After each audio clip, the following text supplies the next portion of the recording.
ఏనుగులు వస్తున్నాయి జాగ్రత్త అని నేరుగా ఫారెస్ట్ అధికారులు చెప్తున్న పరిస్థితి. ఎప్పుడు లేని ఏనుగులు ఇప్పుడే ఎట్లా వస్తాయని ఇటు కొంతమంది యువకులు, ఆదివాసీ ప్రాంతంలో ఉన్న ఆదివాసీ యువకులతో పాటు కమ్యూనిస్టు యువకులు, పీడిఎస్ యువకులు కూడా చెప్తున్న పరిస్థితి. మనతో పాటు కొంతమంది ఉన్నారు, మాట్లాడిద్దాం. ఎట్లా చూడొస్తాం, ఏంది ఏనుగులు వస్తున్నాయట? ఈరోజు ఆసిఫాబాద్ జిల్లా ఏజెన్సీ ప్రాంతాలైనటువంటి జిల్లాల్లో ఏనుగులు వస్తున్నాయని చెప్పేసి ప్రచారం చేస్తున్నటువంటి పరిస్థితి కనబడతా ఉన్నది. ఎందుకనంటే ఇది వాస్తవం కాదు. ఎందుకంటే నేషనల్ జూ పార్క్ లాంటి పార్కులలో ఉన్నటువంటి జంతువులు అన్నీ కూడా ఈరోజు తప్పించుకుంటున్నాయంటే వాటి నిర్లక్ష్యం అధికారుల తప్ప అది వాస్తవం కాదు అనేది మేము దీన్ని భావిస్తూ ఉన్నాం. ఎందుకంటే ఇది ఫారెస్ట్ అధికారులు కావచ్చు, సెంట్రల్ గవర్నమెంట్కి సంబంధించినటువంటి కావచ్చు, ఇవన్నీ కూడా వాస్తవాలని బయటకు తీయకుండా అవాస్తవాలని పేరుతోటి వేల కోట్ల రూపాయలకు ఇది చేయడం అనేది జరుగుతూ ఉంది. ఒకవేళ అది నిజమే అయితే ఆ ఛత్తీస్గఢ్ ఆ జూ పార్కులకు సంబంధించిన చుట్టుపక్కల బ్లాస్టింగ్ల డిస్టర్బ్ వల్ల అక్కడక్కడ పక్కన తిరుగుతుండే పరిస్థితి ఉంటుంది తప్ప ఇంత దూరం వచ్చేటువంటి పరిస్థితి లేదు. దీన్ని నేను ఖచ్చితంగా ఇది వాస్తవం కాదు అనేది మేము భావిస్తూ ఉన్నాం. ఇది పరిస్థితి. ఎట్లా చూడొస్తాం, ఏంది అసలు ఇదంతా కూడా ప్రభుత్వాలు చేస్తున్నటువంటి కుట్రనే. ఏదైతే ఆదివాసీలు పోడుగొట్టుకొని వ్యవసాయం చేసుకుంటున్నారో ఈ భూములని ఆ ఫారెస్ట్ అధికారులు తీసుకోవడం కోసమే ఇదంతా కుట్ర చేస్తూ ఉన్నారు. ఇక్కడ మొత్తం ఈ తెలంగాణ రాష్ట్ర వ్యాప్తంగా కావచ్చు, దేశవ్యాప్తంగా కావచ్చు, ఆదివాసీల మీద దాడి చేయడం కోసమే ఇదంతా జరుగుతూ ఉన్నది. ఇవాళ ఏనుగులు అని చెప్పేసి, పులులు అని చెప్పేసి ఈ విధంగా మేము పులులని సంచరిస్తున్నాయి. ఈ పులుల వల్ల ఆదివాసీలకు ప్రాణ నష్టము కలుగుతూ ఉన్నది. కనుకనే మేము అడవులకు పోవద్దని చెప్పేసి ఈ విధంగా ఆదివాసీ ప్రజలను భయభ్రాంతులకు గురి చేసి వాళ్ళని అడవుల నుండి అడవికి దగ్గర ఉన్నటువంటి పోడు భూములు చేసుకున్నటువంటి రైతులని భయభ్రాంతులకు గురి చేసి ఇలా ఆదివాసీ ప్రజలను బయటికి నెట్టిపెట్టేటటువంటి ఈ చర్యనే తప్ప ఇది ఆదివాసీలకు ఏమాత్రము ఇవాళ నష్టమే తప్ప కానీ ఇది లాభం కాదని చెప్పేసి సందర్భంగా మేము తెలియజేస్తా ఉన్నాం. ఏంది అసలు ఎప్పుడు లేని ఏనుగులు ఇప్పుడు వస్తున్నాయని చెప్తున్నారు. ఎందుకు ఇదంతా ఒక పక్కన ప్రచారం జరుగుతుంది. కేంద్రం నుంచి ఎక్కువ నిధులు ఫారెస్ట్ అధికారులు తీసుకురావడానికి ఈ ఏనుగులు సంచరిస్తున్నాయి, పులులు సంచరిస్తున్నాయి, ఇదంతా టైగర్ క్యారిడార్ అని ఏంది, ఎట్లా చూడొచ్చు? ఇదంతా కూడా కేంద్రం నుండి ఇలా వేలాది కోట్ల రూపాయలు తీసుకొచ్చి వీళ్ళు దుర్వినియోగం చేయడం కోసమే ఇదంతా కుట్ర చేస్తున్నటువంటి పరిస్థితి ఉన్నది. ఎందుకంటే ఎక్కడ పులులు కానీ ఏనుగులు కానీ ఇలా వచ్చేటటువంటి పరిస్థితి లేదు. ఇవాళ ఇదంతా కూడా ఇలా ప్రభుత్వాలు ఆడుతున్నటువంటి ఒక నాటకంగా మేము భావిస్తూ ఉన్నాం. ఇవాళ ఈ ఆదివాసీలను ఎట్టి పరిస్థితుల్లో కూడా అడవులకు అనుబంధంగా లేకుండా చేయాలని చెప్పేసి ఈ అడవి భూములను కావచ్చు, అటవీ సంపదను కావచ్చు, బడా కార్పొరేట్ కంపెనీలకు కట్టబెట్టడం కోసమే ఇదంతా కేంద్ర రాష్ట్ర ప్రభుత్వాలు కుట్ర చేస్తూ ఉన్నాయి. దీన్ని మేము తీవ్రంగా ఖండిస్తూ ఉన్నాం. ఇది పరిస్థితి. ఒకసారి సీనన్న కూడా ఉన్నాడు. అన్న ఎట్లా చూడవచ్చు? ఏనుగులు వస్తున్నాయి, పులులు తిరుగుతున్నాయి. కోటపల్లి నుంచి అటు వేమనపల్లి, బెజ్జూరు, కౌటాల, దైగం లాంటి ప్రాంతాల్లో అంత టైగర్ క్యారిడార్గా కవ్వాల్ ఫారెస్ట్గా అనుసంధానం చేసిన పరిస్థితి.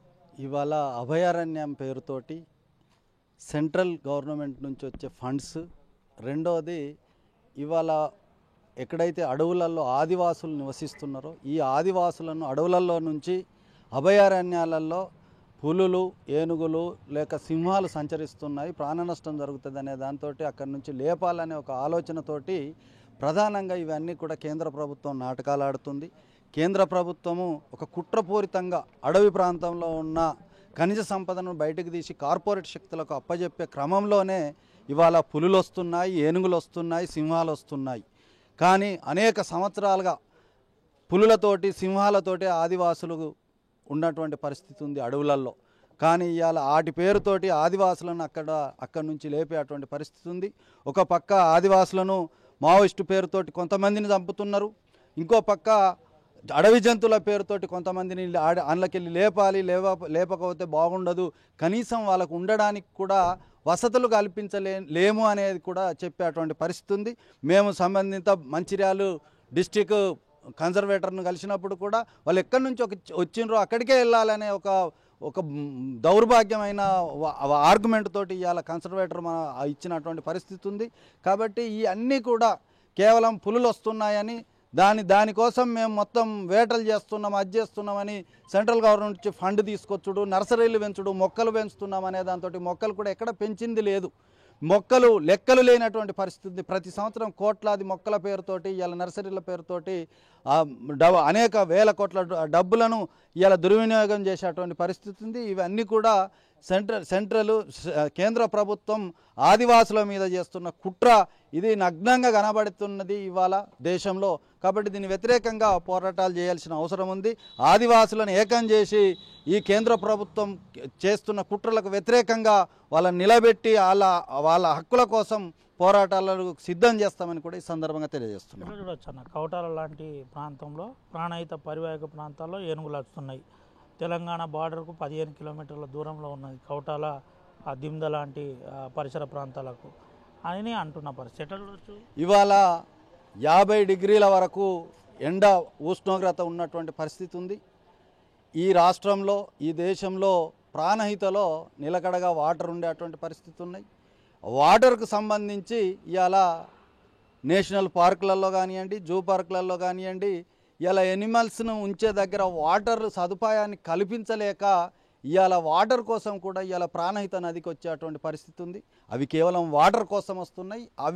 వాటిని ఫారెస్ట్ అధికారులు తక్షణమే అక్కడ నిఘా పెట్టి కాపలా పెట్టి ఇవాళ వాటిని రక్షించాల్సిన అవసరం ఉంది. కానీ వాటి పేరుతోటి అక్కడున్న ఆదివాసులను, అక్కడున్న ప్రజలను భయభ్రాంతులకు గురి చేయాల్సిన అవసరం లేదు. అక్కడ పోడు సమస్య కానీ, భూముల వ్యవసాయం చేయనీయకుండా, చేన్లకు పోనీయకుండా, పంటలు తీయనీయలేనటువంటి దుర్మార్గమైన ఆలోచనతోటి ఇలా ఫారెస్ట్ అధికారులు కేంద్ర ప్రభుత్వం కనుసన్నగల్లో పనిచేస్తూ ఉంది. దీన్ని మేము కేవలం కేంద్ర ప్రభుత్వం కుట్రలో భాగంగానే దాన్ని చూస్తున్నాం.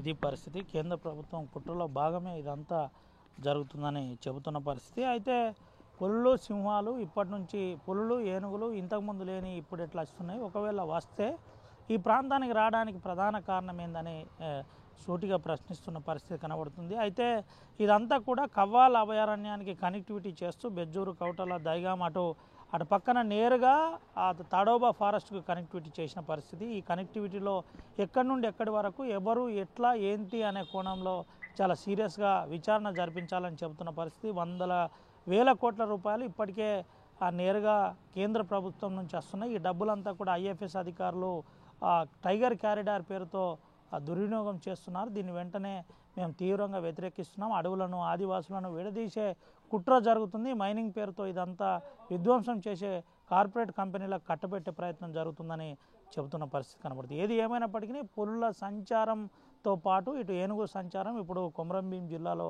సంచలనంగా మారింది. అది ఏం జరుగుతుందో వేచి చూడాలి. సుమతో రవినాయక్, RTV, ఆదిలాబాద్. ఇండియా పాకిస్తాన్ ఉద్రిక్తతలపై లేటెస్ట్ అప్డేట్స్ కోసం డౌన్లోడ్ చేసుకోండి RTV లైవ్ యాప్.